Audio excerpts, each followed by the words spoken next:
చాలామంది ముఖ్యమంత్రులు రెవెన్యూ శాఖనో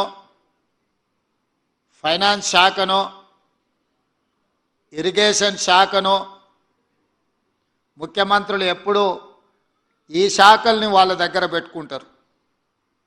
కానీ ప్రజాప్రభుత్వంలో రెవెన్యూ శాఖను పొంగులేటి శ్రీనివాసరెడ్డి గారికి, ఆర్థిక శాఖను మిత్రులు భట్టి విక్రమార్క గారికి, సాగునీటి పారుదల శాఖను పెద్దలు ఉత్తమ్ కుమార్ రెడ్డి గారికి ఇచ్చి మీ ముఖ్యమంత్రిగా మీ సోదరుడిగా విద్యాశాఖను నా దగ్గర పెట్టుకున్నా. ఎందుకు అని అంటే విద్యాశాఖ నాకు దగ్గరగా ఉండాలి, రాష్ట్ర ప్రభుత్వానికి